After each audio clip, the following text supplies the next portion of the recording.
Assalamualaikum warahmatullahi wabarakatuh. Alhamdulillahirabbil alamin. Pada kesempatan ini saya ingin menyampaikan sesuatu yang menarik buat Bapak Ibu. Kira-kira apa ya?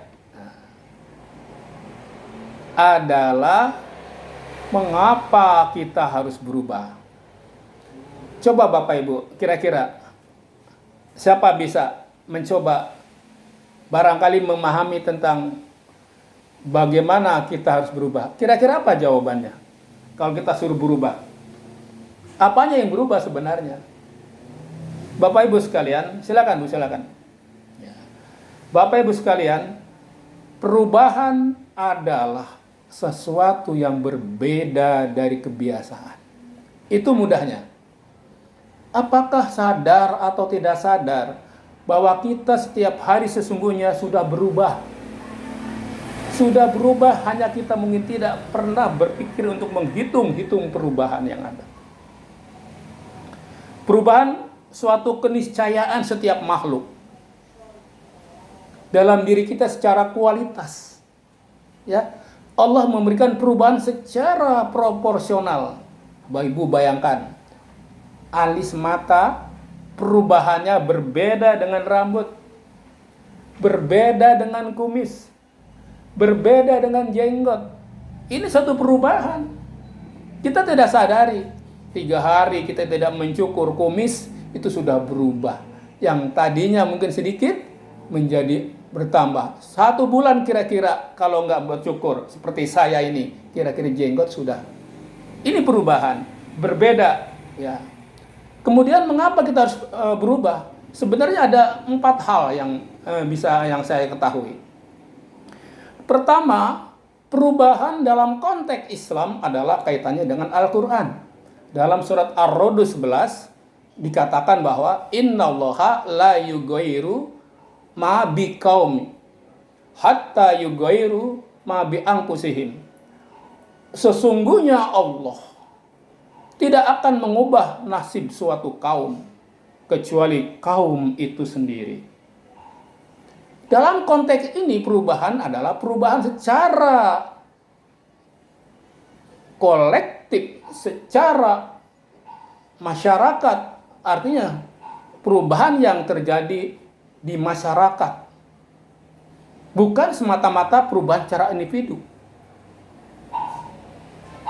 Yang kedua tentang hadis Nabi, Allah tidak melihat rupa dan hartamu, tetapi Allah melihat hati dan karyamu. Ini adalah perubahan dalam konteks spiritual. Kemudian yang ketiga adalah tentang perubahan berkaitan dengan motivasi diri. Tentang motivasi diri, saya menggolongkan ada beberapa. 3, saya bisa ambil 3. Yang pertama saya mengambil dari teori X dan teori Y. Teori X-nya siapa dan Y adalah teorinya McGregor. McGregor menyatakan ada 2 golongan tipologi manusia, yaitu X, gana X. Yang kedua Y, ya. X dan Y ini ekstrim, ya. Makanya digolongkan manusia-manusia yang cenderung, nah ini cenderung ya, cenderung mereka malas. Mereka kalau kerja didorong-dorong. Mereka kalau bekerja harus dipelototin. Mata kita pelototin, baru dia gerak. Seakan-akan kurang ikhlas dalam bekerja. Namun manusia Y berbeda. Di mana bedanya? Bedanya manusia cenderung bekerja tanpa banyak diperintah. Dia langsung cekatan.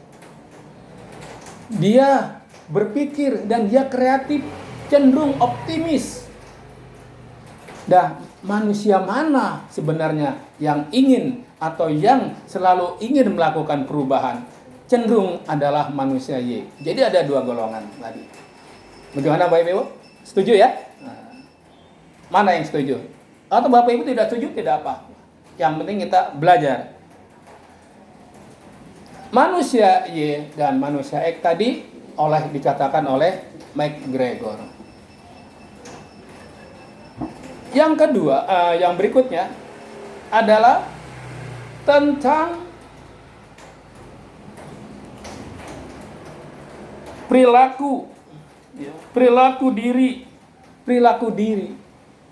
Bisa dikatakan perilaku diri itu ada personality, ya, personality.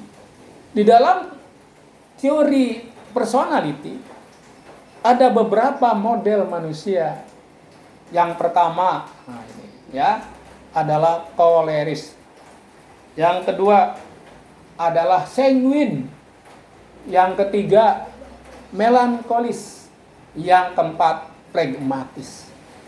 Di antara 4 model manusia, model kita sebagai manusia ini, saya melihat siapa di antara mereka adalah orang-orang yang cenderung koleris. Dia ingin selalu mencari. Walaupun usianya sudah menjelang usia senja, dia selalu mencari ilmu, bahkan menambah, bahkan tidak puas diri apa yang dia lakukan. Nah itu ya. Kemudian adalah lingkungan. Kita lihat lingkungan sekarang, suatu perubahan yang dahsyat. Kalau kata Renal Kasali mengatakan bahwa berubah atau mati. Berubah atau mati. Bagaimana kita menyikapi perubahan? Lingkungan sekarang eranya disrupsi. Banyaknya perubahan. Ya. Siapa yang meninggalkan perubahan? Kita harus bisa berinovasi diri, mawas diri, ya, selalu ingin melakukan perubahan, ya. Jadi lingkungan juga sangat besar pengaruhnya. Di organisasi, jika organisasi berubah, kita juga harus berubah. Mungkin kita yang tidak suka perubahan, kita dipaksa untuk bisa menerima perubahan. Saya kira itu. Assalamualaikum warahmatullahi wabarakatuh. Semoga Bapak dan Ibu semuanya sehat dan bahagia selalu. Assalamualaikum warahmatullahi wabarakatuh.